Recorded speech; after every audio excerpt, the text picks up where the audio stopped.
Hello. I have a beautiful couple with me. I'm Sophie, so honored to have you here. Thank you for being here. Can you please tell me a little bit about you and what you are doing? Thank you, beautiful. Of course, it's a pleasure to be here with you. Thank you for inviting us. So what do? We share the sacred healing vibration. Yeah. And it has many layers to it. Yeah, it's like a way of life. It's like a way of life. It started out with just the modality of healing, and then we have through the years we have added a way of living. So we have added yoga, food, and different things to do to keep ourselves healthy. Both the mind, emotions, and the physical body, and also, of course, the spiritual side of it. So we are sharing this journey together, which is very beautiful. It's not always so common that a couple can go into the same path.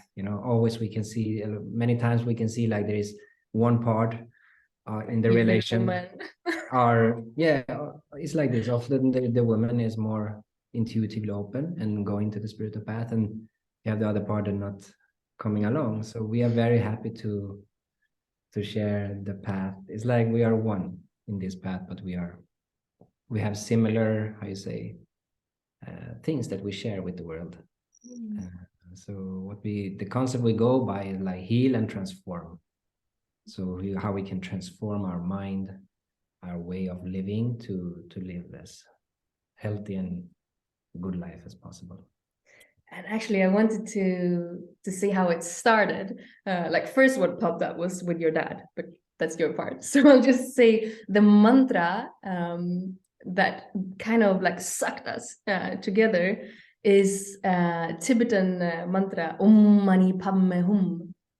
So I was walking the streets in Kathmandu, Nepal, and I heard a sound, and I was like, what is this sound? I need to like get closer to it. So I was walking and walking and walking. And then I ended up at this music store and it was playing Om Mani Padme Hum, Mani Padme Hum. And I was like, oh my, I didn't know what a mantra was. And maybe we can explain for the viewers that don't know what a mantra is. But I had no idea what a mantra was. I fell in love with the vibration. It felt good in my whole system. So the Mani Padme Hum, it started from that street in Kathmandu. It started to teaching me from the inside then what is a mantra. So I was on this airplane and it was very turbulent. And at the time in Southeast Asia, there was a lot of crashes. So I got a little bit nervous, to say the least. And this mantra just started popping up in my Om Mani Padme Hum in my mind. I was like, okay, wow. And I felt it was really calming on my system. And then kind of at the same time... Do you remember what year it was?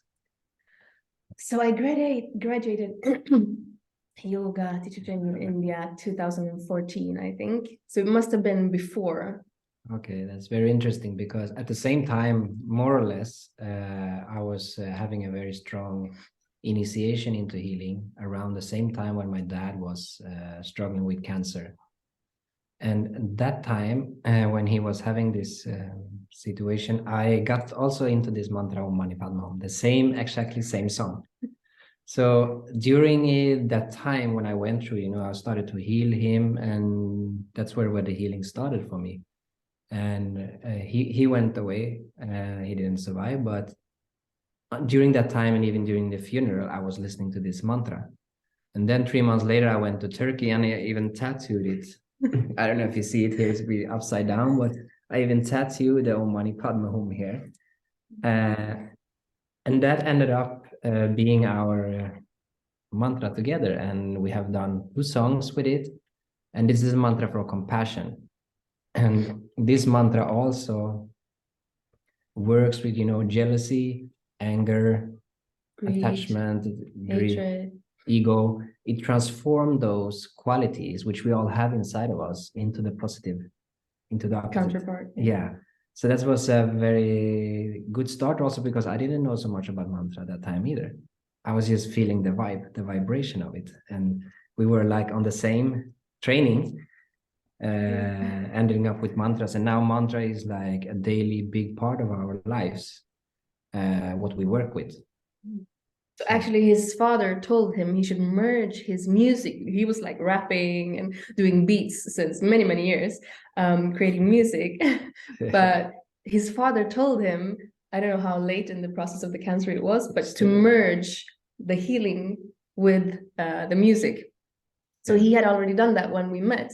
And he asked me like, would you want to sing on my upcoming CD? And I was like, yay, sure, why not? And then everything started. Some emotions.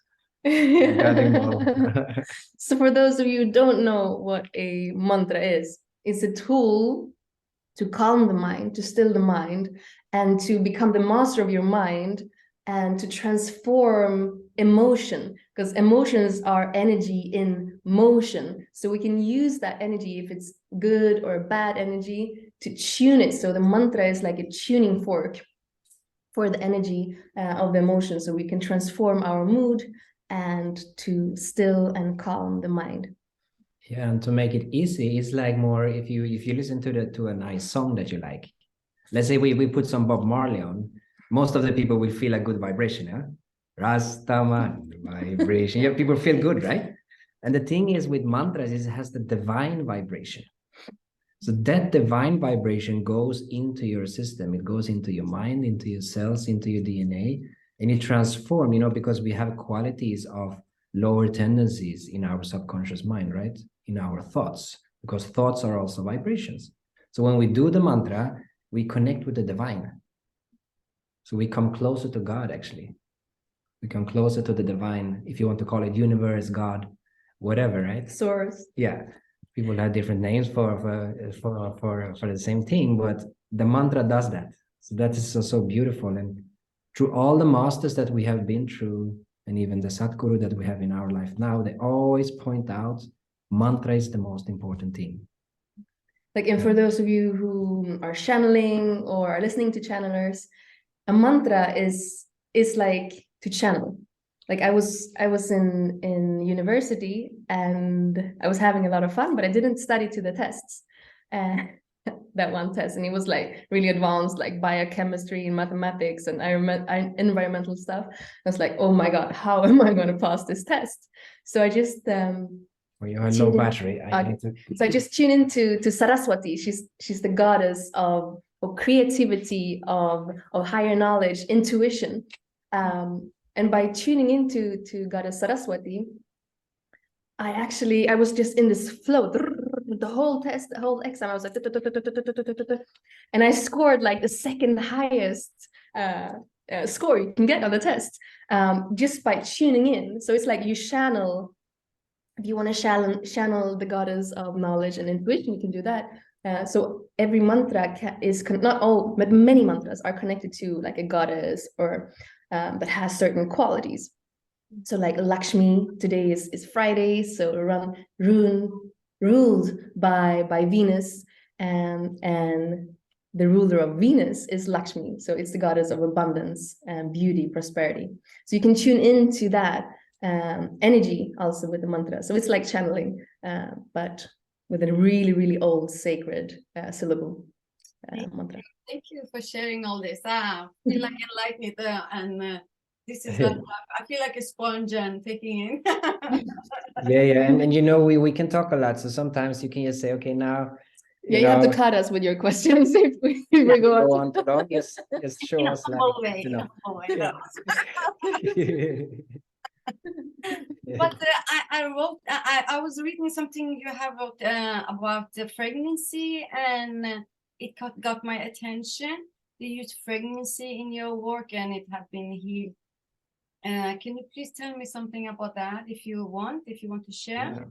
So everything is frequency, actually. Like the glass, we perceive that the glass is hard and liquid is fluid, but actually if you zoom in on the molecules, there's so much empty space around the molecules. So it's mostly empty space, maybe like 10%, if not that.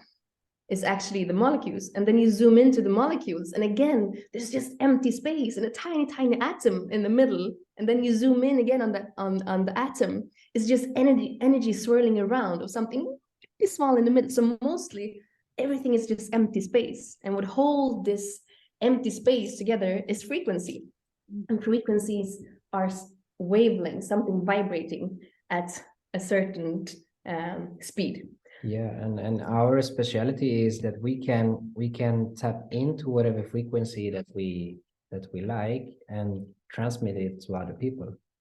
So let's, for example, say that people are lacking faith, people are lacking self-confidence, abundance, prosperity. There's a lacking in their mindset, so to say. We can tune into that vibration and we can transmit that vibration to the people. And this is what we have done for many years through the healing.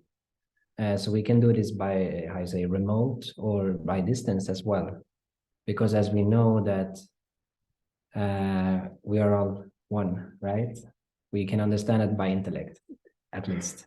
Yeah. So what we can do is that we can connect our Atma with the how you say, the perceiver, and that the perceiver asks for something, and we can send that vibration, and then we can help that person to shift that frequency.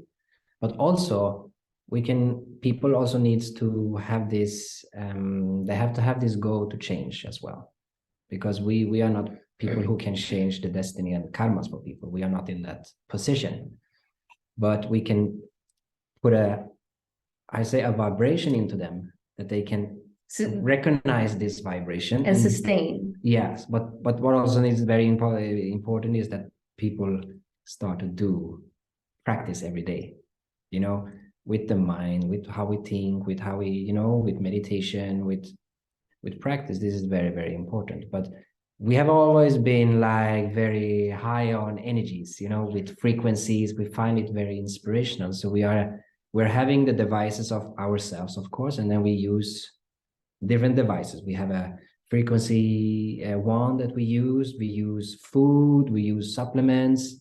We have also this thing here, which is an ionizer, which help us to breathe in very fresh air 24/7. So we use devices to amplify the health and the spiritual progress, and at the same time we use the gifts that we have, because everything is within. So like in an ideal reality, everyone can just tune into a certain vibration, poof, and you're there, poof, and then you're there, because you have all these within. But we have all these layers of programming and beliefs and what society put in, the parents put in, and a lot of stuff, environments. So we need to peel all these layers away, or sunglasses, you can see you have shades, different shades, like pull away the shades. So it's not so easy for everyone to just tune in, and it requires practice. And therefore it's really beneficial to get an initial like kickstart. Okay, just send this vibration to me, this frequency, and then I will receive it and I will try to sustain it. And then I practice and practice, and everyone will be able to do it. Yeah, and to just mention one cool thing that we do is so people can like order their own meditation. So we are like doing guided channeling meditations, and they can choose what frequency they like. So they can choose frequency of miracles and love.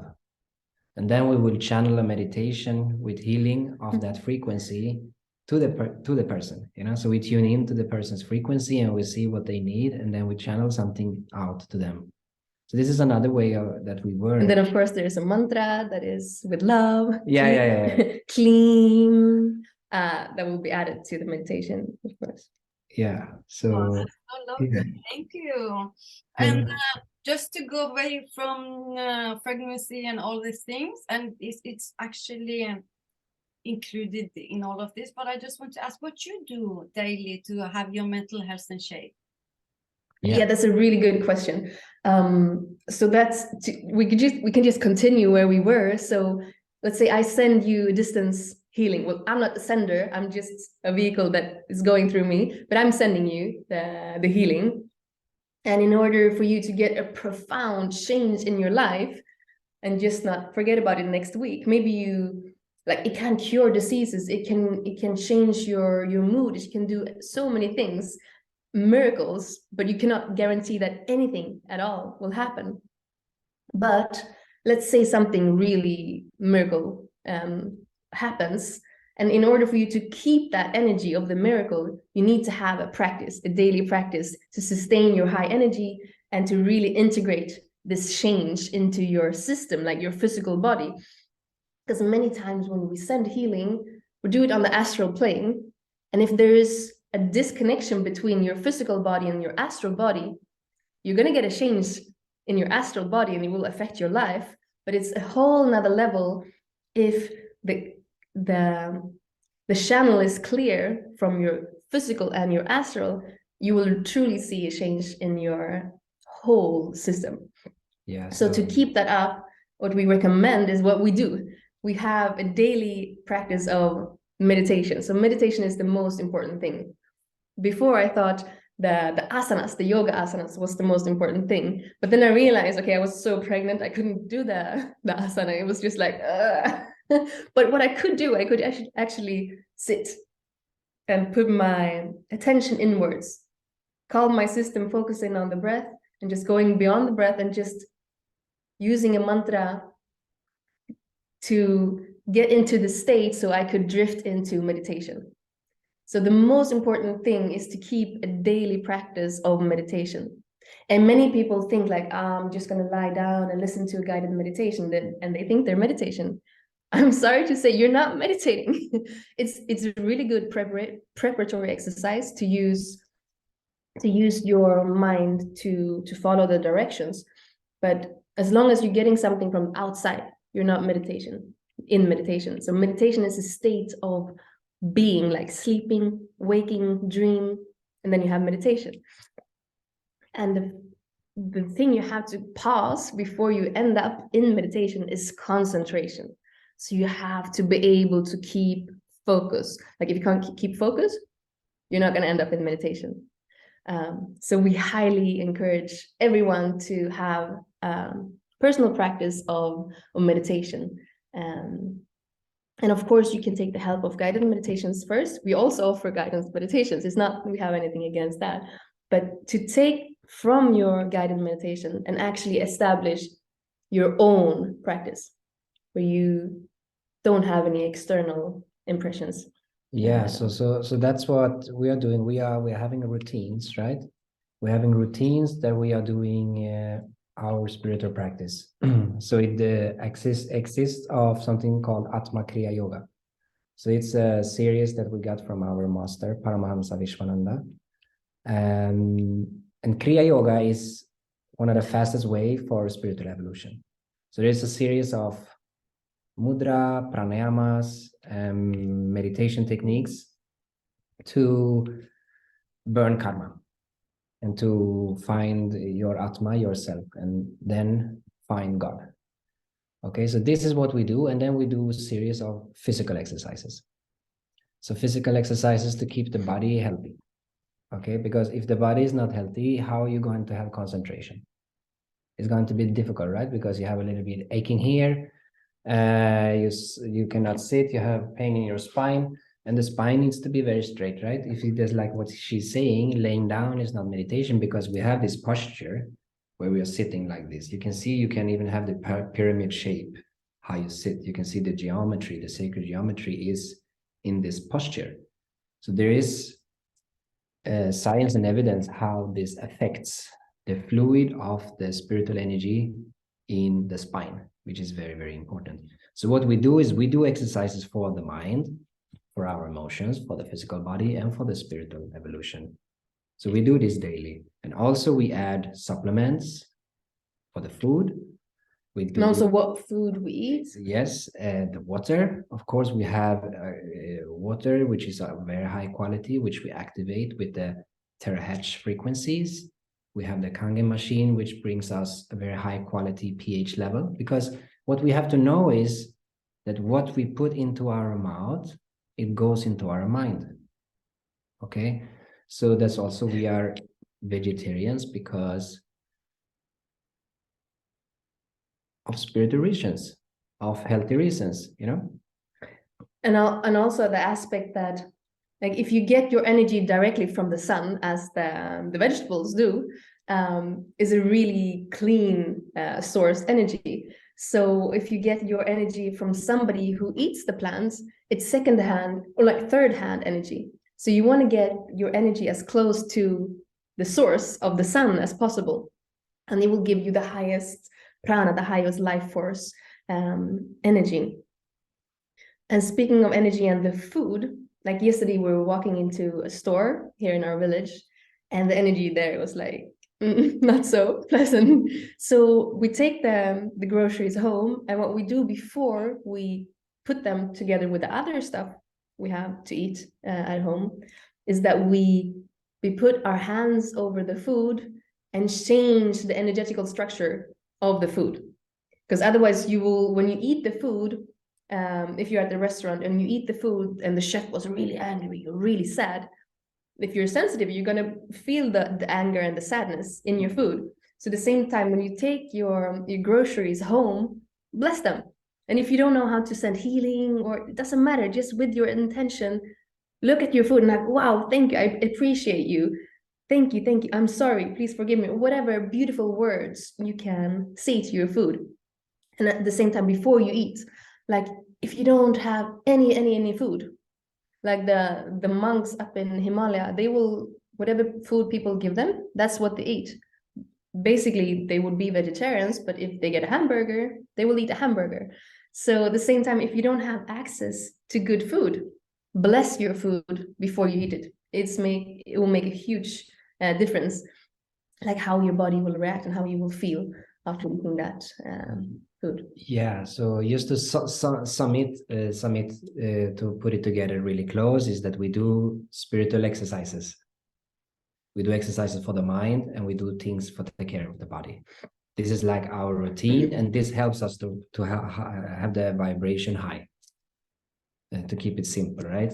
But the number one, we would say, actually is meditation. Yes. Like if you would choose one thing to incorporate in your life to keep your vibration up, it would be meditation. But then, of course, there's the water, there's the food, there's it all goes the together. physical It things. goes together. Yeah.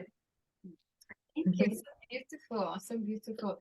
And I want to ask you this: that have you done inner child healing? Because obviously you have, but which kind of inner child healing you have done and you recommend to do? I don't know if we have any like label to what we do, because we didn't like learn it from a book or from an education like that.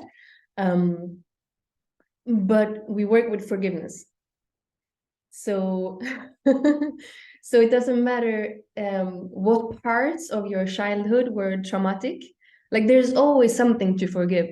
Like even if it was just a small, tiny word that your mom said on Christmas Eve, like when you were 4, it doesn't even have to be a mean thing. But if you can forgive your mom for what she did the best she could, obviously in the situation, we all do the best we can. But if you can forgive your mom, you're actually helping yourself to heal that inner child. So we don't always work directly with the inner child like that, but forgiveness towards the parents, and especially forgiveness towards ourselves. Like we have these expectations to be the perfect child, you know, so we can forgive ourselves for like all the naughty things we did, even though maybe we did them because our parents did something wrong. But still, if we can forgive ourselves for the things that are naughty that we did, it's going to feel lighter. It's going to feel more easy, and like, there's one way we can like acknowledge there is a wounded inner child within, but many times a lot of people focus a lot of their effort on the wounded child. So some people even expect to be treated as a child because, okay, I have this triggered because I did this triggers because this person and that person did that, so I had these triggers, so now you have to teach me, like you have to please me, and you have to handle me like a child because I have the wounded child inside of me. And I think that goes a little bit too far. Okay, acknowledge that you have this wounded child, forgive it, and accept, most of all, accept that this part of you is in there, but don't let it like run the show. No, that's just like the problem with it is that we go and we become attached to that child, and we believe like we are this child, right? Because when we do too much work in certain things, the mind doesn't understand what's going on. So we become attached to that, and we think like, yes, I am this child. Yeah, you know, we have so many stories that we heard. Yeah, I'm connecting with this little girl inside of me. Sorry to say, there is no little girl inside you. There is only the soul. There is fragments of experiences which has hurt you, which are stored in your field, so to say. What you have to do, you like we mentioned earlier, it doesn't have like a certain way of doing it, but when we do mantras, we heal the wounded child. When we do meditation, we heal the wounded child. And sometimes when we sit and we do meditation, we do mantra, a memory pops up. Maybe you have noticed as well. You're sitting there and suddenly a memory pops up when you were 7 out of nowhere. And you go through this memory. And as you go through this memory, you're healing yourself. And then you're letting go of that, and that will never hurt you again. This is how it works. So this is what something that all the listeners can be, I say, aware of, right? When you sit in your meditation, when you do your things, like when those things comes up, then you know that you're letting go of it. And that's the thing, is that we have to become better in letting go.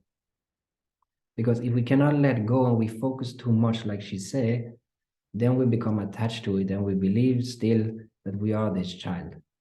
And then you're going to hang on to that. So, right? So when we sit there in the meditation and this memory comes up of this, we don't want to like grasp it and hang on to and dig into it and think, oh, I did that and she did this and and involve ourselves.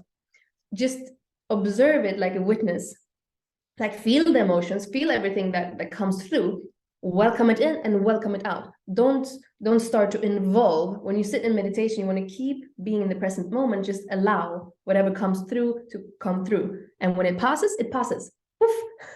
Yeah, and what many people have is like, we have this programming, like we want to stick to this victim, right? We have this victimhood inside of us. Some of us are aware of it, some of us are not. And on different levels, we don't see it, but there is a victimhood there, right?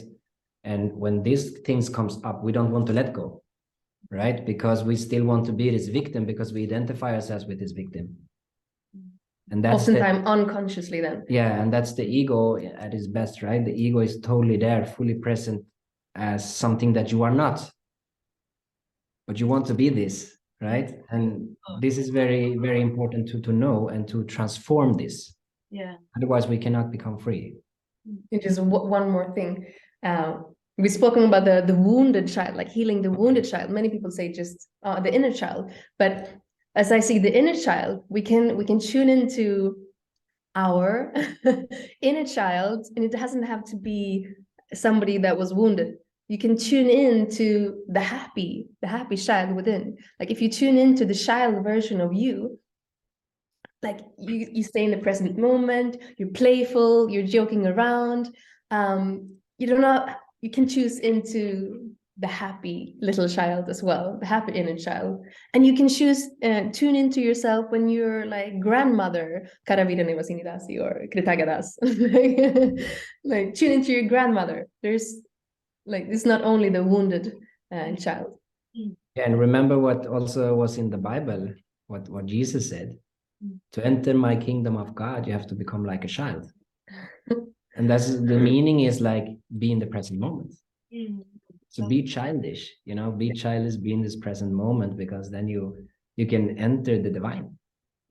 Lovely. Yeah. Beautiful. And it's kind of a little bit, you have been sharing so much of good things. I feel a little bit unplaced to say, do you have any good advice? But I'm going to make it a little bit different.